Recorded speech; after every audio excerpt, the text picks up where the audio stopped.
Okay, so this is going to be my probably my third time now, all told, trying to get ProxMox installed on my HP DL380 G6.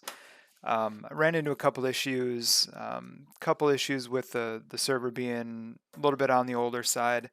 The firmware for the server is 2018 is about the last update that you get for it, and I went from everything from trying to boot it from USB, didn't work. Seems to be going right as far as booting the server from a USB drive using the ProxMox ISO to make a bootable drive.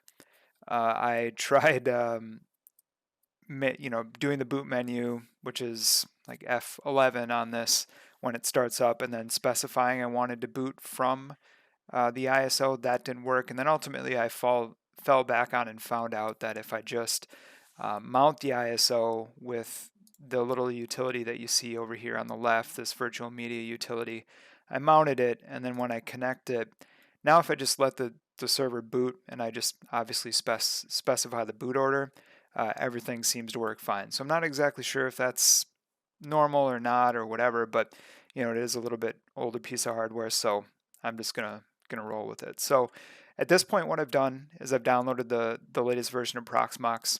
I have it locally on my workstation. I've mounted it as a virtual CD-ROM using this little utility over here that you see on the left. And then what I'm going to do is just go ahead and power up the server using ILO, and this is ILO 2.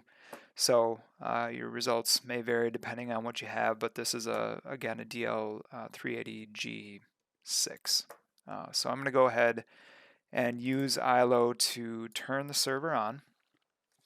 And as it's turning on, I'm just going to go ahead and pause and wait till it comes up and I can get an ILO screen, and then I will be right back. All right, so as you can see, the server is turning on right now. It's going to go through its initial post, and then I'm just going to let it do its thing and boot to the ISO that I have mounted. Again, like I mentioned, I have that mounted with this virtual media application that you can access through ILO. So while this is doing it, a little bit of background. I used to have the free version of ESXi on here, and I've been playing with that quite a bit.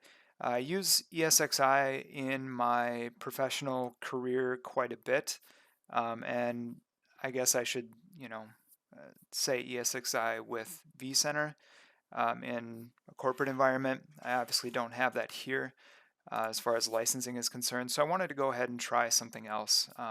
Network Chuck on YouTube, I've watched a lot of his videos, and he seems to use ProxMox quite a bit.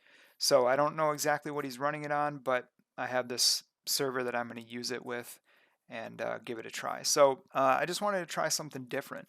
And, from what I've read and what I've seen, it seems to be a good solution for what I want to do. And it's never a bad time to, try something new. So looks like it's going to be booting up to the ISO right now.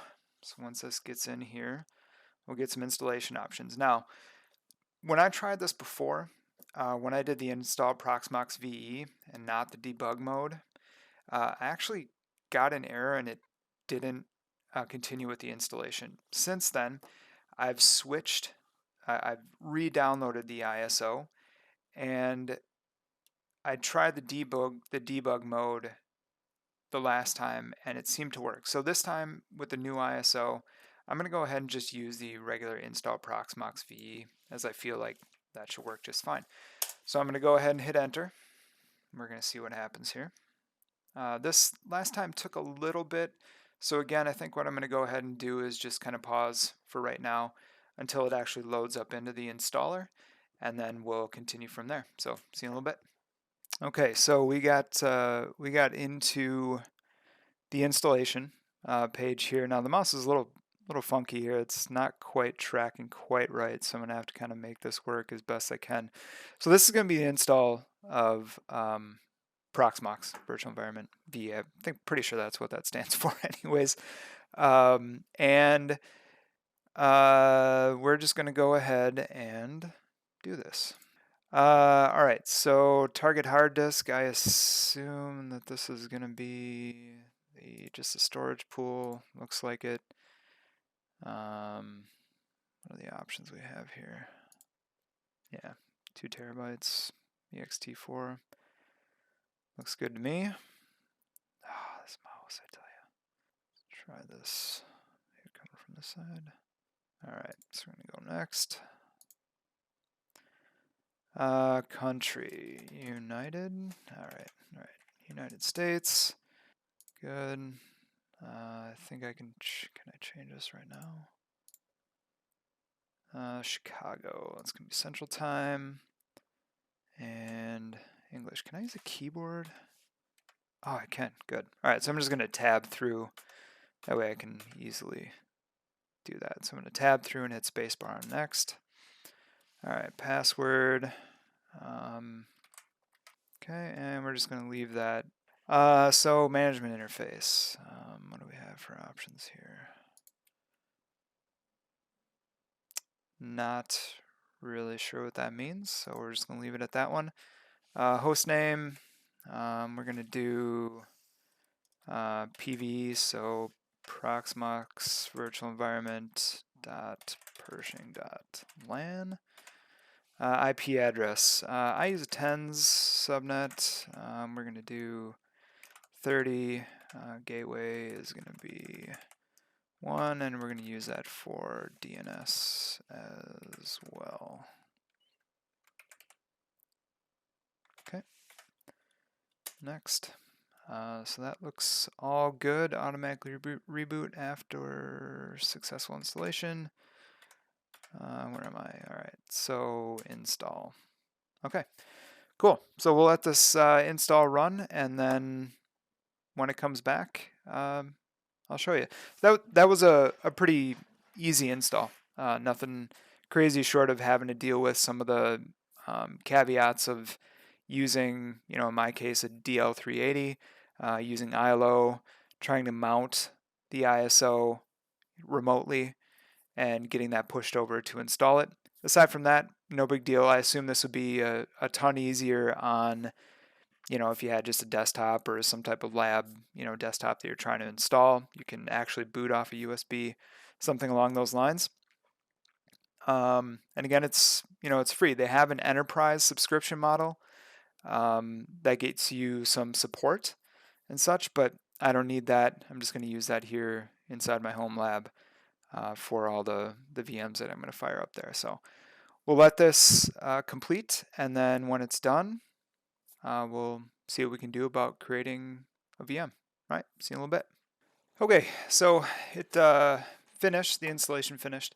It did automatically reboot. It gave me the IP address to go to of the actual host, which in my case is .30, and then I think it's using port 8006. So looks like it just automatically rebooted. I assume when it reboots, comes back up, then we can hit the web interface. When it comes back up, I'll show you that. I'll show you what the web interface looks like. And then I think that'll be probably it for this video. Pretty straightforward, nothing too crazy. In the future videos that I plan to make, we'd be looking at more like the intricacies and how to work with ProxMox. Again, I have no idea. I've never used it before. So then I think that'd be a good time to kind of go through it, figure it out, and see, what we can do. So when it comes back up, I'll log in. I'll show you the web interface, show you what it looks like, and we'll leave it at that for this video. So we'll see you in a little bit when this thing comes up. All right. So came back up. As you can see in the console here on the actual server, waiting at a login. Let me switch over to the web browser. That looks better. So here we are at the login screen. Default username, root, password